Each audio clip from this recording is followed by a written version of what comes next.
Okay, everybody. Now, since we got our meat cooked off the way we want it, we're going to simmer it for 30 to 40 minutes. And this is part 2 to the heart, mind, and the soul. God is love. Please subscribe to this channel. These are very easy, delicious recipes. You can like, share, tell a friend, anybody that is interested in cutting recipes in half and still having a good meal. This is our skillet that we use to brown off our beef tips, which I cut it up myself. I used a hunk of chuck roast and I just cubed them up and browned them off. And now we're going to begin with our gravy, in which we're going to have those delicious creamy potatoes too as well. So let me go ahead and grab a cup of water. Okay, everybody, now that we have our cup of water, we're going to go ahead and submerge our meat. Like I said, we're going to let this cook for a minute. So not only that, we're going to go ahead and add in the rest of our vegetables. And let me go ahead and get that for y'all. Okay, everybody, let's go ahead and add the rest of our onions and let them cook down.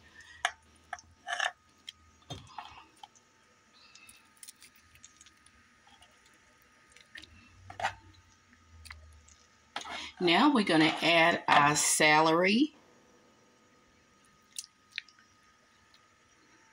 The celery is going to absolutely bring this dish out. I love the celery seasoning. And we're going to also add our peppers. And we're just going to add half of them. And then we're going to come back when it's almost done to add the rest of them. Okay. And I'm just going to put just a little bit of green onions on there.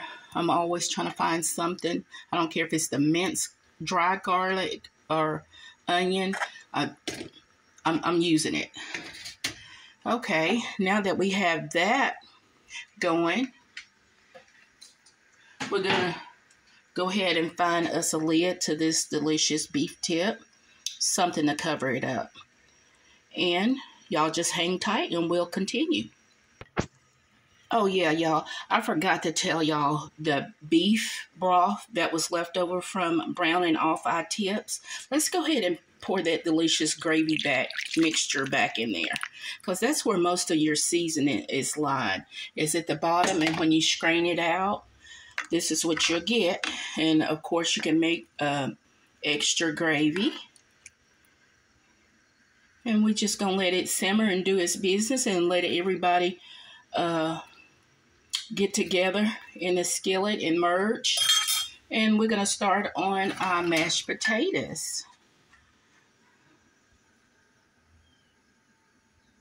Let's go ahead and get these bad guys mixed up too as well. And what we have in here is our cream cheese, sour cream, our butter. Can you see that butter? It's melting. And our heavy cream in here. We're going to go ahead and mix that up. And then we'll let you see how it looks at the end. Go ahead and subscribe now. You're going to miss out. Okay, everybody. This is our mashed potatoes. And when we get ready to assemble it on our plate, it shall join our beef tips. And so just stick around. We're going to go ahead and put on our green beans. Okay, everybody. Now this is our green beans. We have our onions, our sugar, our seasoning, garlic and onion powder, and much more. So y'all go back and look at part 1 to see what I said in the intro about green beans. And let's go ahead and let them simmer for maybe about 20 or 25 minutes.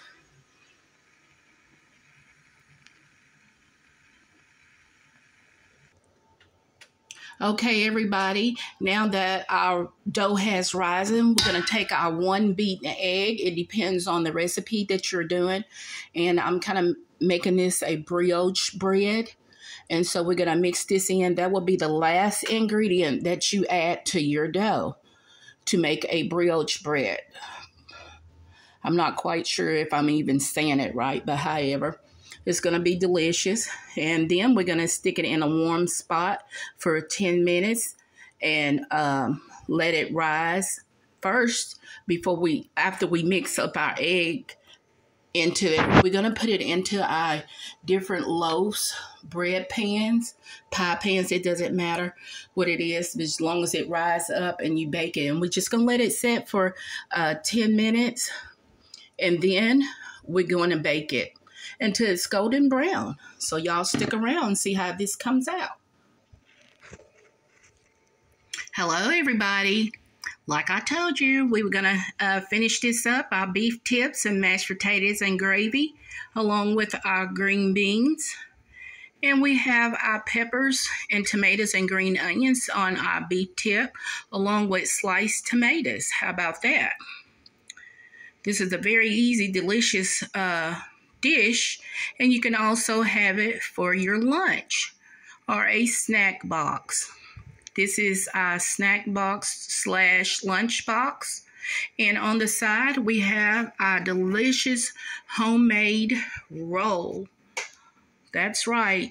It's about as big as our plate, but we're definitely going to enjoy it.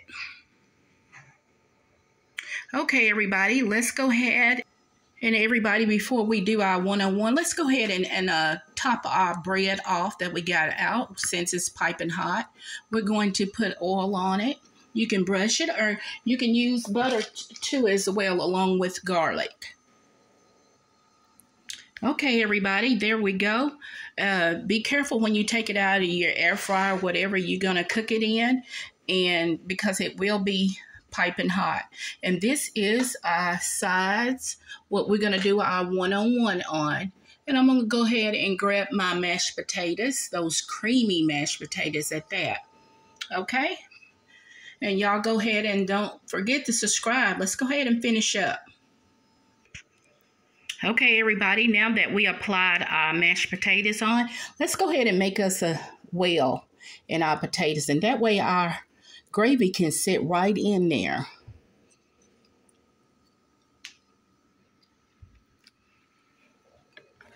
Now I'm going to go ahead and pour in my gravy.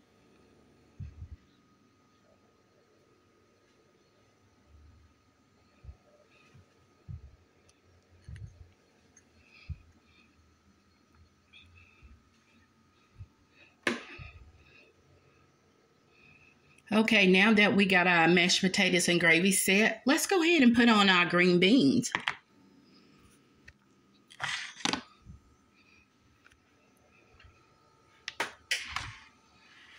Okay, now that we got our green beans on, let's go ahead and serve ourselves our beef tips, onions, and peppers.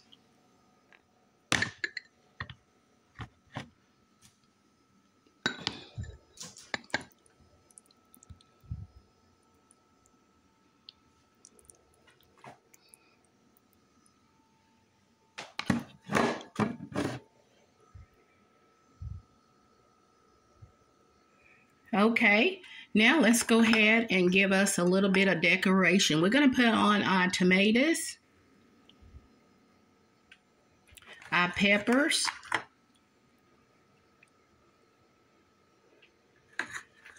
and we do have delicious sliced tomatoes too as well.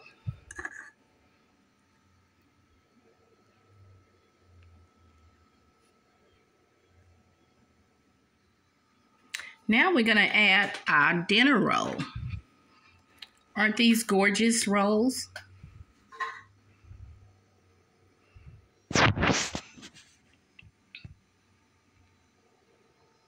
Okay, everyone.